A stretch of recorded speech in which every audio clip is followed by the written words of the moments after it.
Coucou les amis, c'est Kimi. Minasan konnichiwa, Kimi desu. Je termine mes vacances d'été en passant par Nagoya. Tokyo wa natsuyasumi tabi no saigo no fu de Nagoya ni imasu.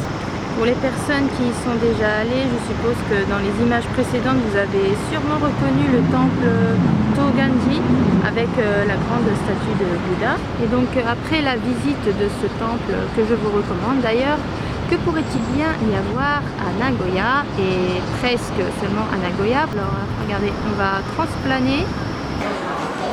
Tadam!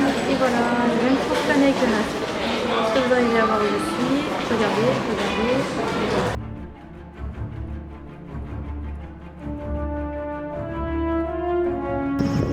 Voilà, je suis revenue ici, c'est plus pratique pour faire la vidéo.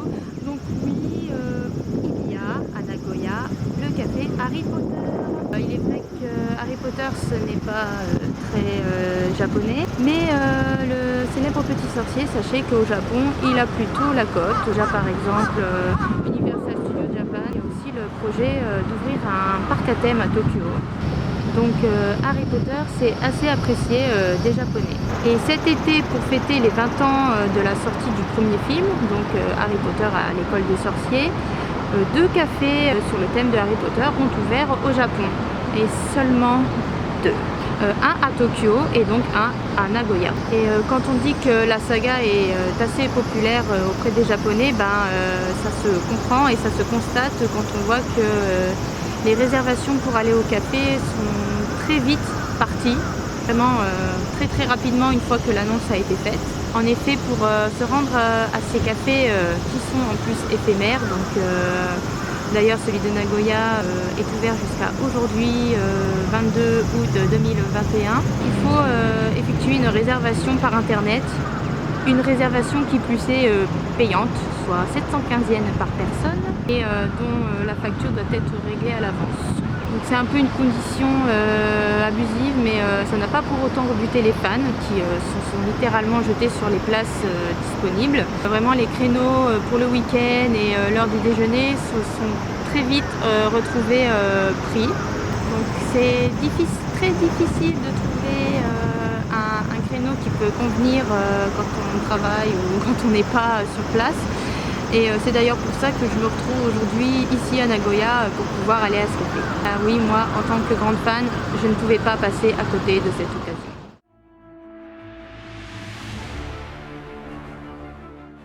D'après le site internet, on constate d'abord que le café propose un menu quand même assez original, surtout très esthétique, qui rappelle clairement l'univers d'Harry Potter.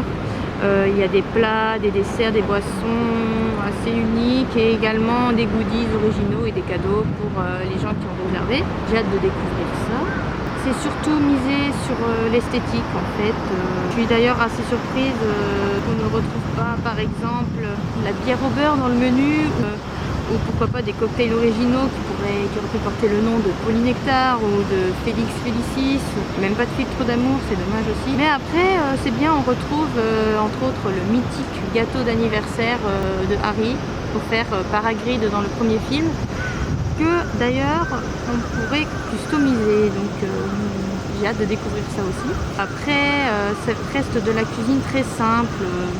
Il y a des sandwichs, de la salade, des gâteaux au chocolat, des smoothies, du café, sherbet pie aussi. Donc il y a pas mal de choix, mais bon, je pense que déjà ma première idée c'est le menu aurait pu être revisité ou renouvelé si le café avait été permanent. Pourquoi faire un café éphémère pour Harry Potter? Non mais pourquoi? Au niveau des prix, ça reste budget assez élevé, 1400 yens un plat, mais bon, je suppose que l'esthétique, le lieu, l'ambiance doit aussi être inclus dans le prix, espérons, tout en espérant que les portions soient de taille assez convenable et que surtout le goût y soit et que ce soit bon à manger.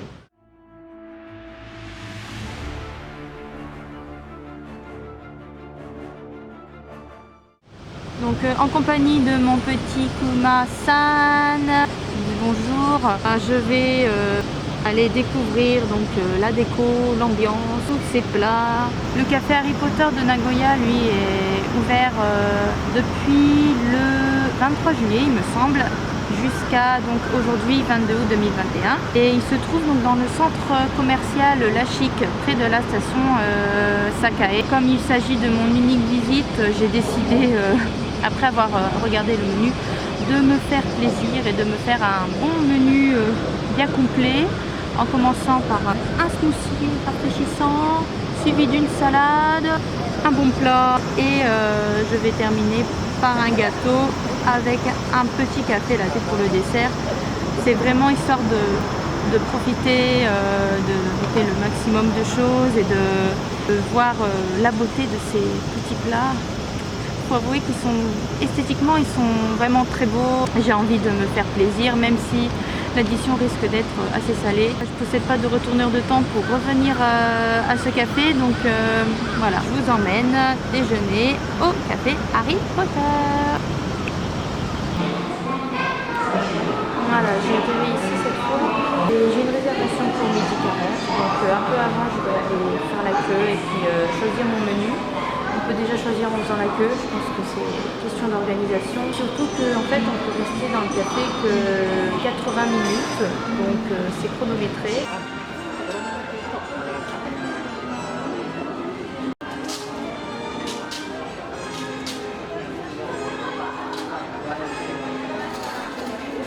C'est mon cadeau de bienvenue pour avoir fait la réservation sur internet.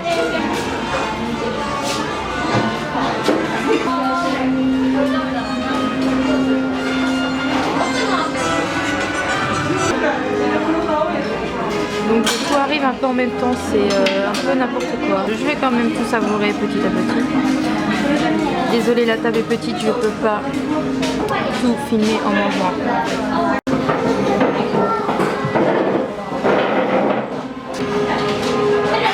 On commence par déguster le plat, c'est super bon. Bien chaud, c'est super bon. Bon, franchement pour l'instant je regrette pas mon choix. Il y a des bons légumes, du kabocha, du brocoli, c'est super bon. Le smoothie. Bon, j'ai la salade qui est arrivée, servie avec de la sauce et des épices. C'est bien, ça fait un peu l'esprit Harry Potter au niveau des assiettes. Le gâteau à décorer. Un bel modèle pour reproduire.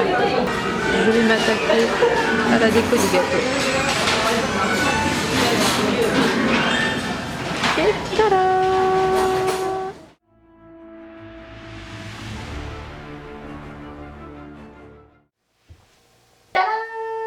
Voilà, c'est le moment de conclure sur cette vidéo. J'ai planté le décor, j'ai mis mon petit pyjama Harry Potter et j'ai même ma baguette magique.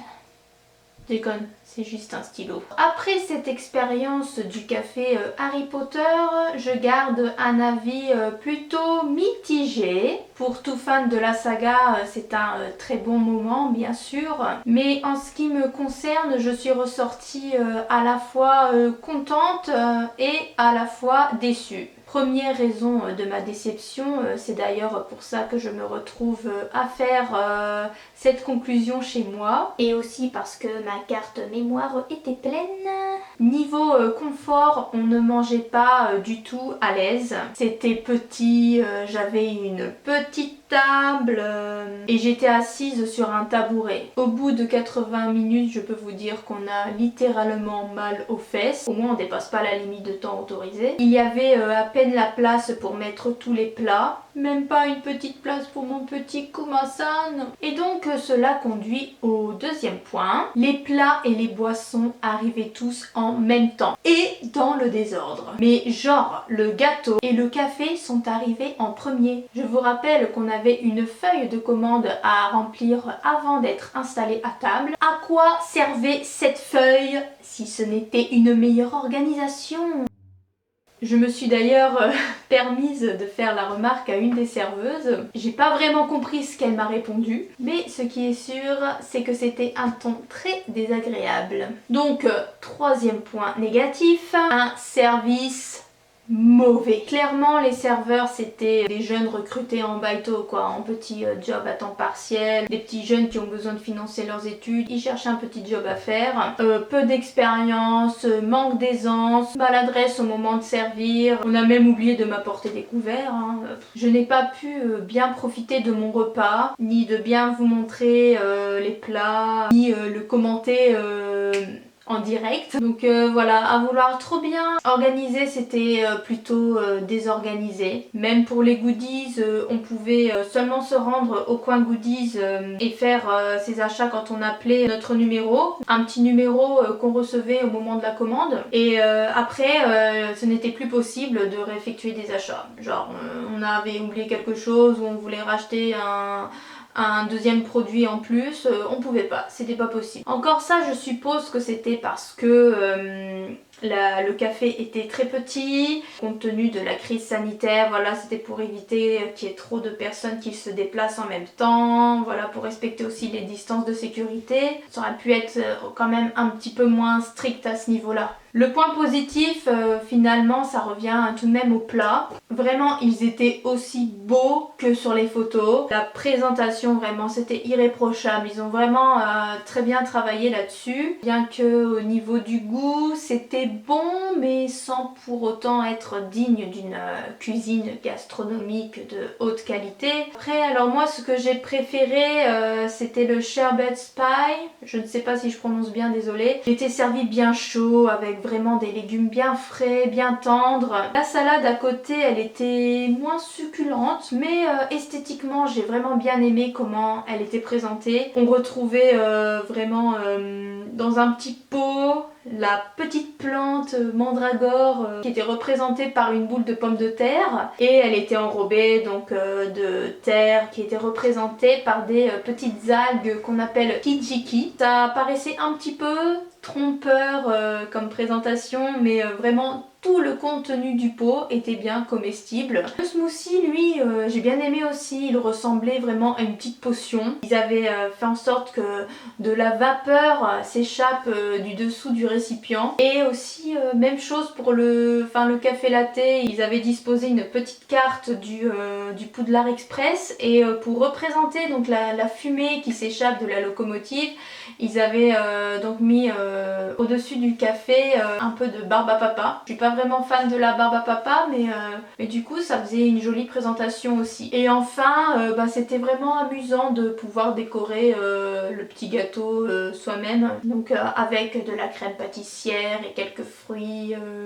Voilà, on pouvait soit réécrire le même message que Hagrid fait dans le film, ou bien écrire ce que l'on voulait quoi. C'était voilà, c'était le petit moment interactif, on est libre de participer un petit peu à la création du dessert. Globalement je dirais que c'était vraiment bon, les portions étaient de taille plutôt correcte, enfin quand on voit le menu que je me suis prise, oui, c'était finalement suffisant. Hein. Mais non, globalement, j'ai trouvé que c'était des portions normales. Mais voilà, je dirais que c'était plus beau que bon.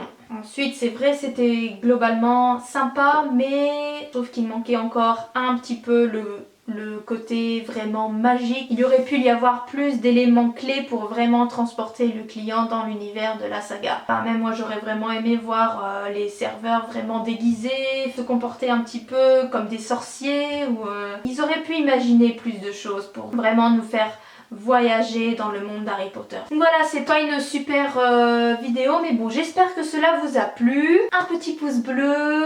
Si vous avez aimé, eh bien abonnez-vous à la chaîne Kimi no Telebi. Ça me rendra un énorme service. Et bien sûr, suivez également le blog kiminobluetravel.fr. Je suis aussi sur les réseaux sociaux, Facebook, Twitter, Instagram, Flickr et également TikTok. Merci beaucoup d'avoir regardé. Bye matane.